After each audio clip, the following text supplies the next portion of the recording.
सावधानी से चलो। यह आज प्रसंग है इस विषय का, इसलिए सबसे विनय करता हूं कि यदि आप संयम से चलोगे तो इस जन्म में भी सुखी, शांत और बलवान रहोगे और आखिरी में तुम्हें महाआनंद सिंधु प्रभु स्वीकार कर लेंगे। अगर अधर्माचरण करोगे तो ये अधर्म ही तुम्हें नष्ट कर देगा, धर्माचरण करोगे तो धर्मो रक्षति रक्षिता, ये धर्म स्वयं तुम्हारी रक्षा कर लेगा।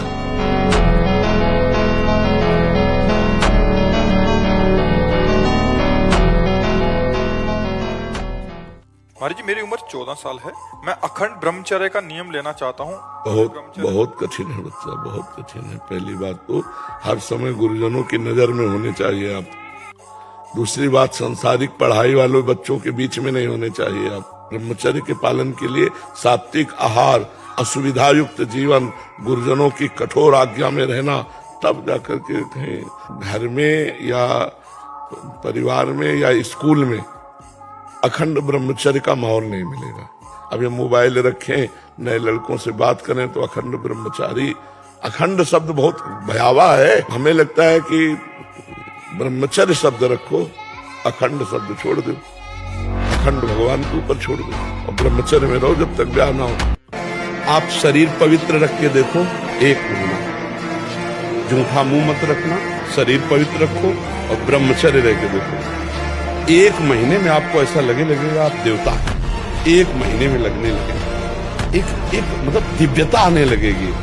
जहां तक हो सके बुरे आचरण मत करो। जब नहीं बात हो रही तो प्रभु की तरफ देखो कि देखो ये विकार हमको घसीटते हुए जा रहा, नाथ मुझे बचा लो। वो विकार कुछ भी कर दे, आपका पतन नहीं होगा। भोजन ठीक से पचता नहीं, मलबद्धता हो जाती, कब्जियत हो जाती है। परिणाम में बवासीर आदि कई तरह के रोग प्रकट हो जाते हैं। या तो नींद नहीं आने लगेगी या फिर ऐसी आएगी कि घंटों मतलब 8-10 घंटे सोए फिर भी उठे, फिर भी आलस्य, प्रमाद ये बना रहेगा। आंखों में हर समय भारीपन बना रहेगा। बिना किसी चेष्टा के रात्रि में स्वप्न दोष हो जाएगा, वीरपात हो जाएगा। ये उसके लक्षण है जो जानबूझकर ब्रह्मचर्य का नाश करता है। यूं तो हर कोई मरता है, महान है वह इंसान जो देश धर्म के लिए मरते हैं। जिंदगी उसी की है जिसका दुनिया नाम जपती है। यूं तो जिंदगी कुत्ता बिल्ली की भी कटती है। अच्छा है कुछ काम करना देश धर्म का इस नाव में, नाव खाली हो तो मझधार में पलटती है। आप सब जानते हैं कि आज पूरे विश्व में एक बीमारी छाई हुई है जिसका नाम रोग और भोग है। इससे बड़ी कोई बीमारी नहीं हो सकती और इंसान के दिमाग में अगर बैठ जाए तो उसके जीवन को बर्बाद कर देती है।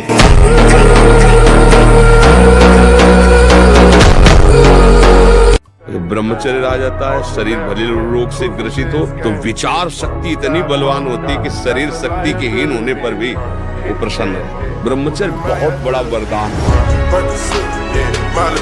क्रोध, हर समय गुस्सा,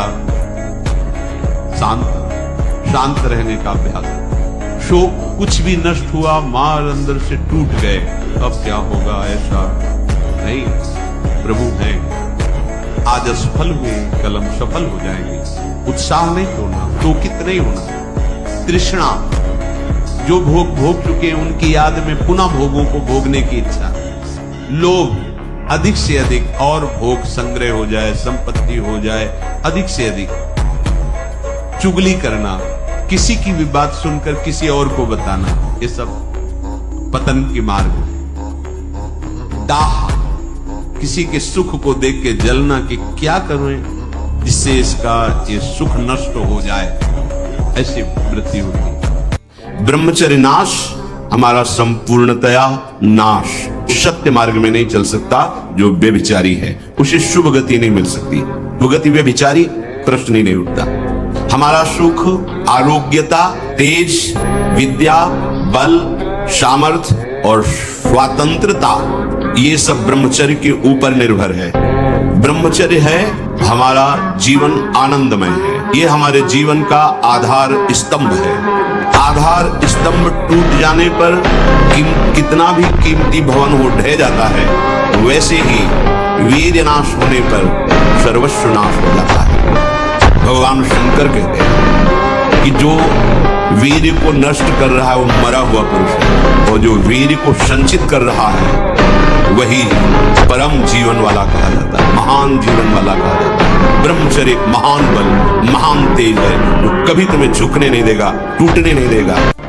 इसका प्रश्न है। खूब नाम जप करो, गोवध आश्रित रहो, माता पिता की सेवा करो। अभी नई अवस्था है, ब्रह्मचर्य पर दृष्टि रखो, गंदे आचरणों की वृत्ति वाले लोगों का संग न करो, दृश्य न देखो, वैसा बात न करो। उसे ब्रह्मचर्य रहना ही है, इसीलिए इसको शुरू किया। जिसे ब्रह्मचर्य रहना है, ये घी, रबड़ी, रसगुल्ला, दूध और ये बादाम, पिस्ता, ये गृहस्थों के लिए बने, ये भगवत मार्ग के पथिकों के लिए नहीं, उनके लिए नाम रूपी बल और ब्रह्मचर्य का महान ताकत, एक अद्भुत बल, एक अद्भुत उत्साह, एक अद्भुत तेज बना रहता। बादाम में थोड़ी है, हलवा में थोड़ी है। बादाम हलवा खा के तो बेकार हो जाओगे। शुद्ध सात्विक थोड़ा अन्न एक बार डाल लिया शरीर पोषण के लिए, बस जल, व्यायाम, प्राणायाम, ब्रह्मचर्य, इससे बहुत बड़ा बल प्राप्त होता है। अगर इन 8 क्रियाओं से बचा ले गए तो हम ब्रह्मचारी रह सकते हैं। यदि आप ब्रह्मचारी होना चाहते हैं तो आप अपने मन को शुद्ध रखिए, आप अपने हृदय को कभी खाली मत छोड़िए। हृदय खाली रहेगा, मन अशुद्ध रहेगा तो शरीर में ब्रह्मचर्य रह नहीं सकते। अब ये बच्चे की अवस्था है, इस समय तो बिजली जैसा पावर शरीर में। 18-20 की अवस्था मतलब समझते हो, उद्दंडता की मूर्ति, मतलब हर समय एक शरीर में दिव्य तेज, दिव्य कांति, दिव्य उत्साह। अब आजकल के 15-18 वर्ष के ऐसे बच्चे कि अगर 4 सीढ़ी चढ़ के आए तो गांठों में ऐसे आदत। अब ऐसी अवस्था में तो 5 बार 8-9 खंड की अगर बिल्डिंग हो तो उतर चढ़ के जाए फिर भी ऐसी दशा न हो, क्योंकि ब्रह्मचारी अवस्था होती है। ये जो ऐसे बैठे हो, लार बह रही है, ये सब ब्रह्मचर्य वो एक तेजोमयी ज्वलंत शक्ति है। अपने आप कोई भी रोग, कोई भी शोक, कोई भी ताप उसे स्पर्श नहीं कर सकता। शरीर को 2-4 घंटे तो इतना श्रम होना चाहिए कि वो एकदम फैल जाए, इतना श्रम होना ही चाहिए ब्रह्मचर्य पचाने के लिए। ब्रह्मचारी हो, बोले ब्रह्मचारी चश्मा लगा, ब्रह्मचारी ब्लड प्रेशर की गोलियां खा रहे, ब्रह्मचारी मच्छर नहीं उड़ रहे ऐसे, और ब्रह्मचारी लारबेरी नाम भले ब्रह्मचारी, भाई हमें तो नहीं पता कि ऐसा भी ब्रह्मचारी मतलब ज्वलंत शक्ति।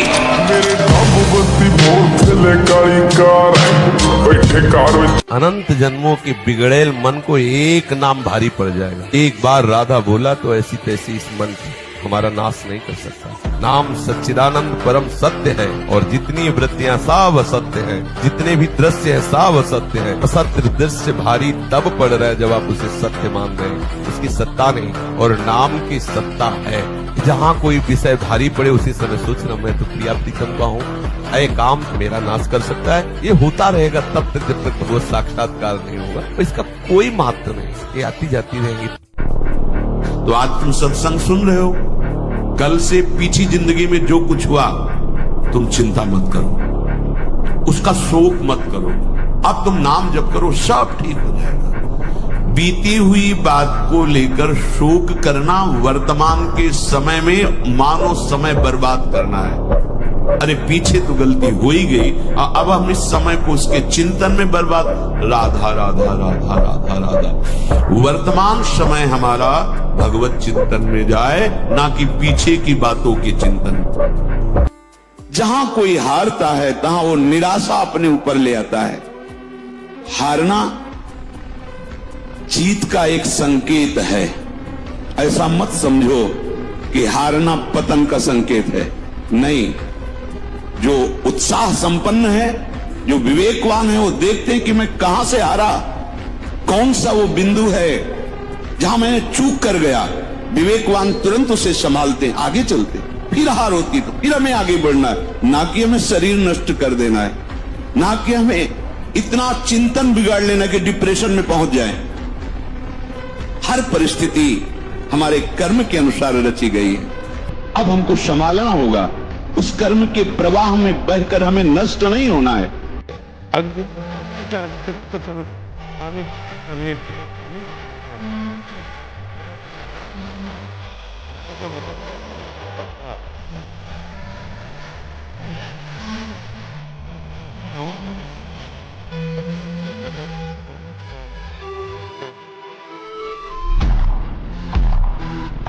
गाड़ी हो, मर्सिडीज हो, और डीजल पेट्रोल मत डालिए, तो धक्के लगा के चलाना पड़ेगा। अब अपने जीवन का डीजल पेट्रोल है ब्रह्मचर्य, अब उसको तो बर्बाद कर रहे हैं अपने लोग।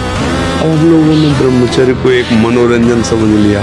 अभी आप 1 साल ब्रह्मचर्य रहिए, आप फिर देखिए आपके विचार कैसे होते हैं, आपके शरीर में कैसी ऊर्जा होती है, आपका प्रतिज्ञा, आपके वचन, आपकी चेष्टा, आपकी क्रियाएं कितनी मतलब पवित्र और साफ स्वच्छ एकाग्र।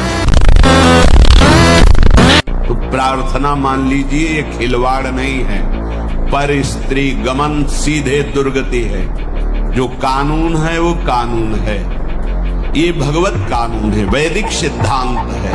और हमारा मन जब तक सिद्धांत से नहीं चलेगा तब तक भले कोई बाहर दंड दे ना दे, हमारा हृदय हमको दंड देगा, जलाएगा। ऐसी परिस्थिति पैदा होगी कि आप जलते रहोगे बिना किसी कारण के।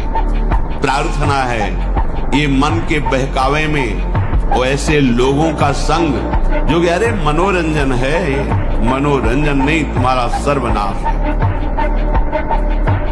क्या मुर्दे जैसा जीवन, जो इंद्री जैसा चाहे वैसा डाउन कर दे, जैसा चाहे वो हमें शोक दे दे, दुख दे। थोड़ा सा साहसी बनो, तुम भगवान के अंश हो, तुम कुछ भी कर सकते हो, कुछ भी।